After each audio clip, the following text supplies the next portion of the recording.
Hello friends, welcome to আপনজন kitchen. চলে এসেছি আবারও একটা নতুন রেসিপি নিয়ে। আজকের রেসিপি হলো থোর ছেঁচকি। তা চলুন দেখে নিই কীভাবে থোর ছেঁচকি করতে হয়। প্রথমে আমি থোরটাকে নুন আর অল্প একটু সর্ষের তেল দিয়ে সিদ্ধ করে নিয়েছি। এইবার থোরের ভিতর থেকে জলগুলো ফেলে দিয়ে থোরটাকে জল ঝরিয়ে নেব। থোরটাকে জল ঝরিয়ে নিয়েছি। এইবার আমি থোরটাকে হাত দিয়ে ভালো করে মেখে নেব।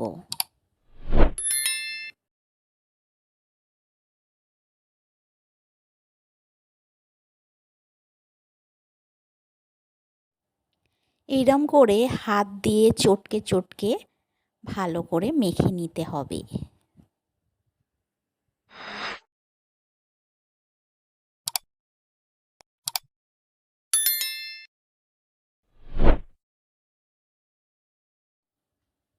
এমনভাবে মেখে নিতে হবে যাতে একদম মিহি না হয়ে যায়, একটু যেন দানা দানা থাকে।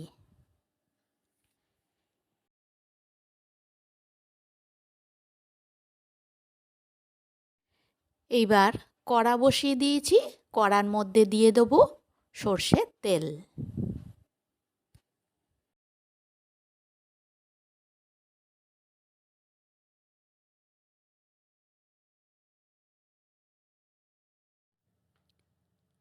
তেলটা আমার গরম হয়ে গেছে। এইবার এই তেলের মধ্যে অল্প একটু নুন দিয়ে দেবো যাতে তেলটা ছিটকে না আসে।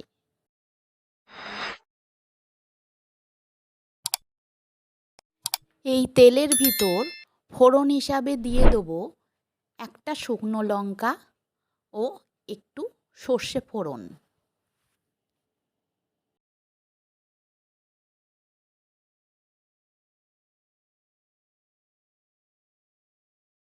এই তেলের মধ্যে দিয়ে দেবো হাতে মাখা থোড়ের পেস্টটা।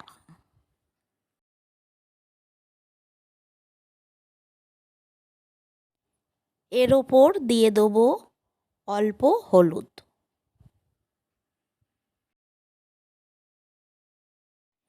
এইবার ভালো করে নেড়ে নিতে হবে।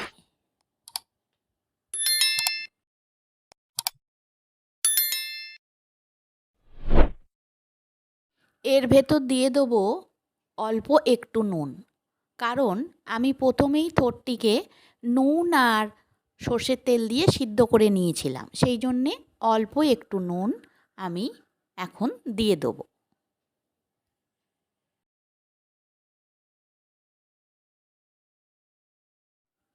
এর ভেতর দিয়ে দেবো মিষ্টি। চিনির পরিবর্তে আমি বাতাসা ইউজ করব। এখানে আমি 2টি বাতাসা দিয়ে দিয়েছি। আপনারা আপনাদের স্বাদ অনুসারে মিষ্টি দেবেন।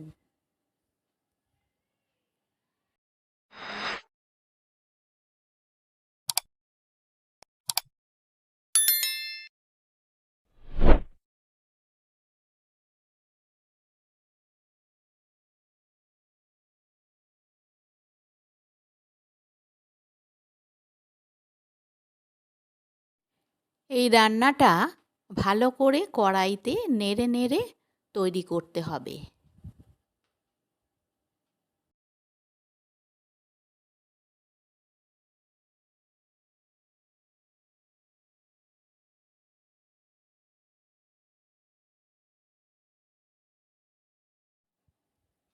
যদি রেসিপিটা ভালো লাগে তাহলে অবশ্যই লাইক, কমেন্ট, শেয়ার করবেন আর চ্যানেলটিকে সাবস্ক্রাইব করে রাখবেন লেটেস্ট ভিডিও পাওয়ার জন্য।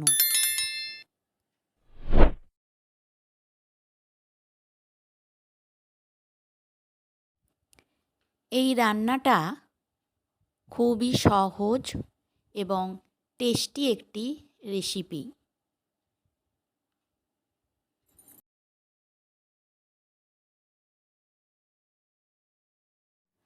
রান্নাটা আমার 90% কমপ্লিট হয়ে গেছে। এই রান্নাটা গরম গরম ভাতের সঙ্গে খেতে খুবই সুস্বাদু লাগে।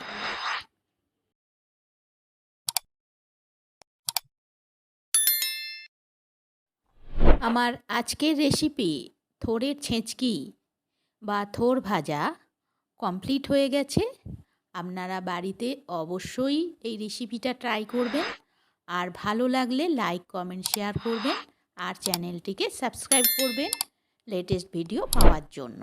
আজকের মতো এখানেই শেষ করলাম, ফিরে আসবো অন্য একটা রেসিপি নিয়ে।